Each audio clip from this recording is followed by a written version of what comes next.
रुक जा। अगर तूने किसी को खोया है तो सुन, क्योंकि इस बार मैं बोल रहा हूं। मैं जानता हूं किसी अपने को खोना आसान नहीं होता।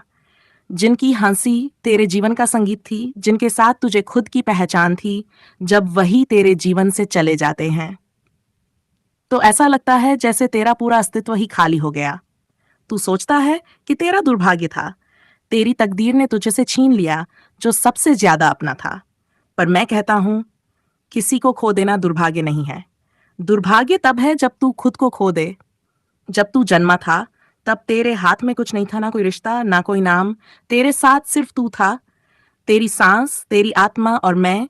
फिर धीरे धीरे तू इस दुनिया में बंधता चला गया, रिश्तों में, उम्मीदों में, आदतों में, और उनमें से ही किसी एक को तूने अपना सब कुछ मान लिया। अब जब वही चला गया तो तू खुद को भी खो बैठा। सुन मेरे बच्चे, जो तुझसे गया है उसकी याद में तू जल सकता है, पर खुद को राख मत बना। तेरा दुख सही है, तेरे आंसू भी सही हैं, पर जब तू अपने ही अंदर मर जाता है तो वो सबसे बड़ा दुख होता है। क्योंकि जिसने तुझे छोड़ा है वो शायद आगे बढ़ गया है, पर तू तू वहीं रुक गया है, उसी जगह, उसी पल में जहां तूने उसे आखिरी बार देखा था। पर क्या तुझे पता है, मैं तुझे उस दुख से नहीं निकाल सकता जब तक तू खुद बाहर निकलने की कोशिश न करे।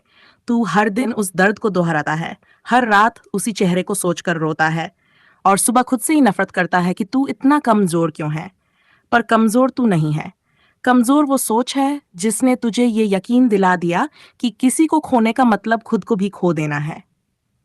मेरे भोले, तू रो सकता है पर टूट मत जा। तू अकेला हो सकता है पर अधूरा मत बन जिसने तुझे छोड़ा है। वो तेरी कहानी का आखिरी अध्याय नहीं है, वो बस एक पन्ना था, और पन्ना फट भी जाए तो किताब लिखी जाती है। एक बात समझ ले, सच्चा प्यार कभी तुझे खोने नहीं देगा, और जो तुझे छोड़कर गया वो तेरा था ही नहीं।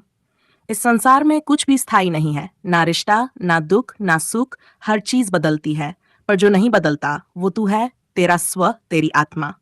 और मैं, अगर तू किसी के जाने से इतना टूट गया है तो सोच, क्या वो इतना महत्वपूर्ण था कि उसके साथ तू खुद को ही मिटा दे?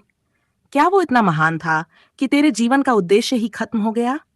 नहीं मेरे बच्चे, तू अपने आप में पूर्ण है, पूर्ण शिव है। तेरे अंदर ब्रह्मांड है। तू खुद मेरी एक रचना है। और क्या मेरी रचना इतनी कमजोर हो सकती है कि एक इंसान के जाने से सब खत्म हो जाए? मैं तुझे फिर से याद दिलाता हूं, खोने का मतलब ये नहीं कि सब खत्म हो गया। कभी कभी जो खोता है वही तुझे खुद से मिलवाता है। तेरे अंदर एक शक्ति है जो तुझे उठाएगी। तेरे आंसू तेरी आंखों को नहीं धोएंगे, तेरी आत्मा को साफ करेंगे। तू कहेगा, पर मेरे भीतर सन्नाटा है, मैं किसी को महसूस नहीं करता, मैं जीते हुए भी मरा हुआ हूं। तो सुन मेरे बच्चे, मरे हुए वही होते हैं जो जीते हुए खुद से रिश्ता तोड़ देते हैं। और तू खुद से वापस जुड़ सकता है। तू हर दिन थोड़ा थोड़ा जी सकता है, एक नई सुबह, एक नया श्वास, एक नई दिशा। वो जो गया शायद इसलिए गया ताकि तू खुद से मिल सके, ताकि तू इस भ्रम से बाहर आ सके कि जीवन सिर्फ उसके साथ ही सुंदर था। तेरा जीवन तेरे साथ भी सुंदर है, क्योंकि तू उसमें है। और जब तू है तब तक कुछ भी संभव है। अब निर्णय तेरा है, तू उन यादों के नीचे दबेगा या उन्हीं यादों से खुद को उठाएगा। तू उस खालीपन को गले लगाएगा या उस खाली जगह में खुद को फिर से बसाएगा। जो गया उसका शोक मना, पर खुद को मत खो।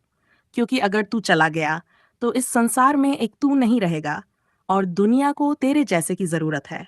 आखिरी बात सुन मेरे बच्चे, जब तू खुद को खो देता है तो फिर कोई भी रिश्ता तुझे बचा नहीं सकता।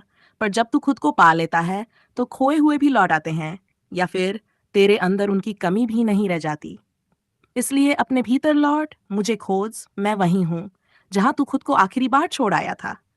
अब अगर ये वाणी तेरे हृदय में गूंजे तो इसे आगे बढ़ा देना, ताकि कोई और जो खुद को खो चुका है उसे खुद से फिर मुलाकात हो जाए। और हाँ, यदि इस वाणी ने तुझे छू लिया हो तो एक बार मुझे याद करके इस यज्ञ को आगे बढ़ा। लाइक कर, सब्सक्राइब कर और मुझे अपने भीतर स्थान दे। हर हर महादेव।